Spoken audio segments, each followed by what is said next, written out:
সবাইকে শুভ সন্ধ্যা। পৌষের হার হিম করা সন্ধ্যায় আপনাদের সকলকে স্বাগতম ভোরের আলো নিউজে। প্রথমে থাকছে শিরোনাম। আমাদের ঘোষণাপত্র নিয়ে দেশি বিদেশি ষড়যন্ত্র হয়েছে, হান্নান মাসুদ। ফিরে দেখা 2024-24। চীন, রাশিয়া, যুক্তরাষ্ট্রের গ্রেট গেমের নতুন মঞ্চ মধ্য এশিয়া। পহেলা জানুয়ারি থেকে হোয়াটসঅ্যাপ, ইনস্টাগ্রাম, ফেসবুক চলবে না এসব মোবাইল ফোনে। এবার হলিউডে কোন সিনেমাটি সবচেয়ে বেশি আয় করল? এবারে বিস্তারিত।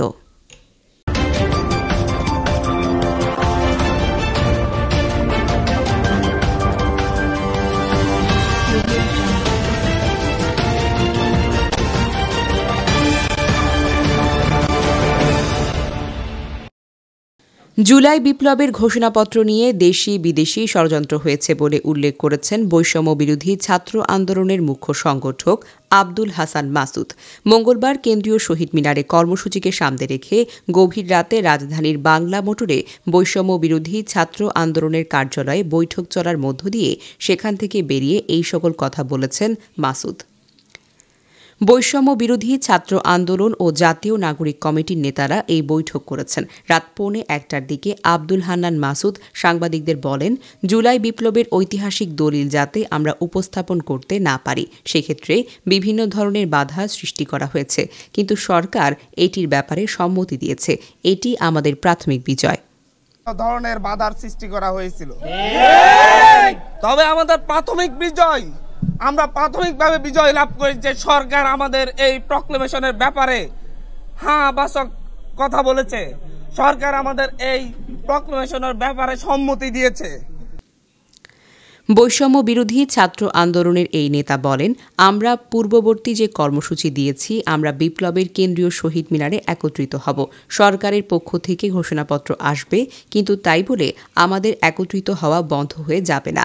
আগামীকাল শহীদ মিনারে আহত থেকে শুরু করে শহীদ পরিবার, ঢাকা শহরের মা ও বোনেরা যেভাবে 5 আগস্ট রাজপথে নেমে এসেছিল, সেভাবে প্রোক্লেমেশনের পক্ষে রাজপথে নেমে আসবে।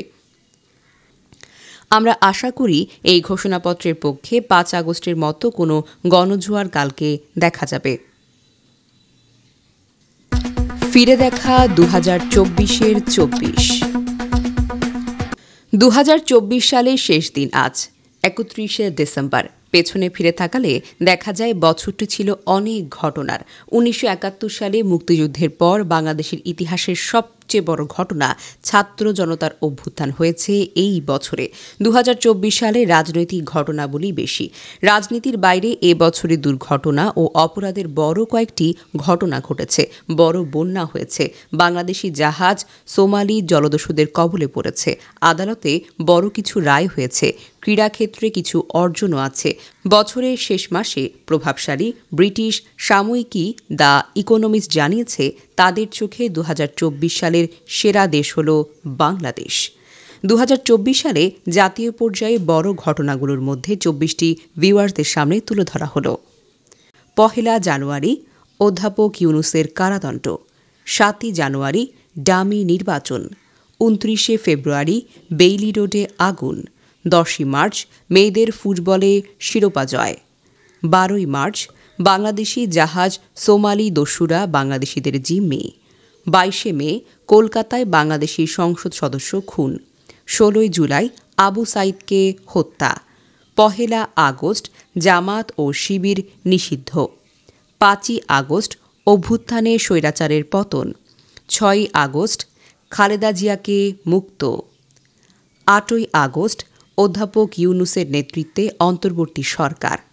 10ই আগস্ট বিচারপতিদের পদত্যাগ। 19শে আগস্ট ভয়াবহ বন্যা শুরু। 3 অক্টোবর সংস্কার কমিশন গঠন শুরু। 15ই অক্টোবর ডিমের ওজন 190 টাকা। 17ই অক্টোবর শেখ হাসিনার বিরুদ্ধে গ্রেফতারি পরোয়ানা। 23শে অক্টোবর ছাত্রলীগ নিষিদ্ধ। 13ই নভেম্বর আহতদের বিক্ষোভ। 26শে নভেম্বর চিন্ময় কারাগারে আইনজীবীকে কুপিয়ে হত্যা।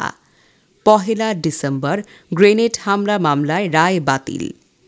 2 ডিসেম্বর ভারতে বাংলাদেশ হাইকমিশনে হামলা, 4 ডিসেম্বর দেশের প্রশ্নে ঐক্য, 19 ডিসেম্বর বর্ষসেরা বাংলাদেশ, 23 ডিসেম্বর মেঘনার জাহাজে 7 খুন। চীন, রাশিয়া, যুক্তরাষ্ট্রের গ্রেট গেমের নতুন মঞ্চ মধ্য Asia. Kazakhstan, Kyrgyzstan, Tajikistan, Turkmenistan, Uzbekistan নিয়ে গঠিত মধ্য এশিয়া নিজেকে তা একটি জটিল সন্ধিক্ষণের মধ্যে দেখতে পাচ্ছে। পরাশক্তির প্রতিদ্বন্দ্বিতা 20 শতকেই শেষ হয়েছে বলে কেউ কেউ মনে করতেন, কিন্তু ইউক্রেন যুদ্ধে ধ্বংসাবশেষ থেকে সে প্রতিদ্বন্দ্বিতার পুনর্জন্ম হয়েছে।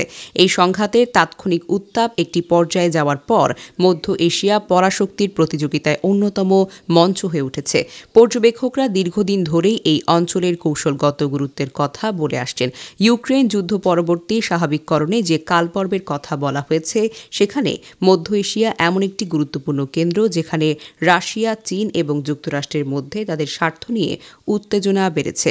পরাশক্তির এই দ্বন্দ্বে মধ্য এশিয়া ভূ রাজনৈতিক অন্য সব প্রতিদ্বন্দ্বিতার ক্ষেত্র থেকে আলাদা, কারণ বর্তমান বিশ্বে তিনটির মধ্যে দুটি পরাশক্তির এই অঞ্চলের দেশগুলোর সঙ্গে বিশাল একটা সীমানা রয়েছে। ফলে এখানে ঝুঁকিটা কিন্তু অনেক বেশি। মধ্য এশিয়া নিজেকে তাই একটি জটিল সন্ধিক্ষণের মধ্যে দেখতে পাচ্ছে।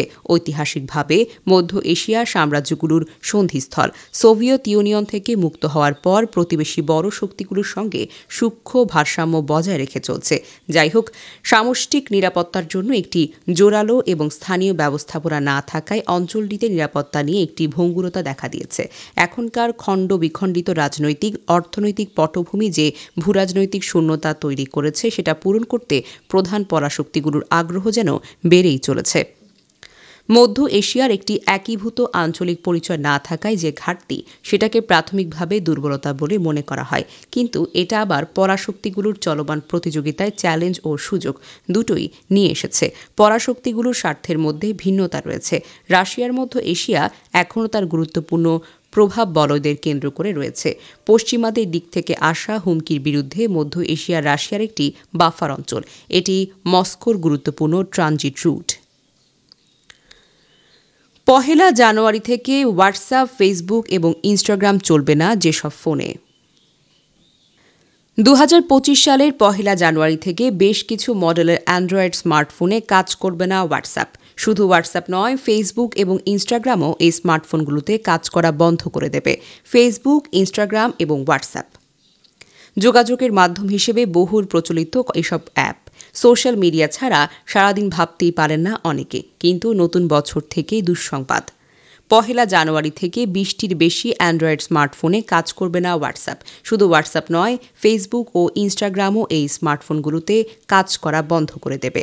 1 জানুয়ারি এই সমস্ত স্মার্টফোন ব্যবহারকারীদের ফোনে হোয়াটসঅ্যাপে কোনো মেসেজও আসবে না, আর কোনো মেসেজও যাবে না। একই অবস্থা হবে ফেসবুক এবং ইনস্টাগ্রামের ক্ষেত্রেও। কিন্তু হঠাৎ এই স্মার্টফোনগুলোর ক্ষেত্রে কেন হতে চলেছে এই অবস্থা? বিপুল সংখ্যক ব্যবহারকারী বিপদ বাড়তে চলেছে। মেটার এই মেসেজিং প্ল্যাটফর্মগুলো 31 ডিসেম্বর পর থেকে কাজ করা বন্ধ করে দেবে নির্দিষ্ট স্মার্টফোনগুলোতে। বেশিরভাগ পুরনো অ্যান্ড্রয়েড স্মার্টফোনে হোয়াটসঅ্যাপ আর কাজ করবে না। এই সমস্ত স্মার্টফোনগুলো 10 বছর আগে লঞ্চ হয়েছিল।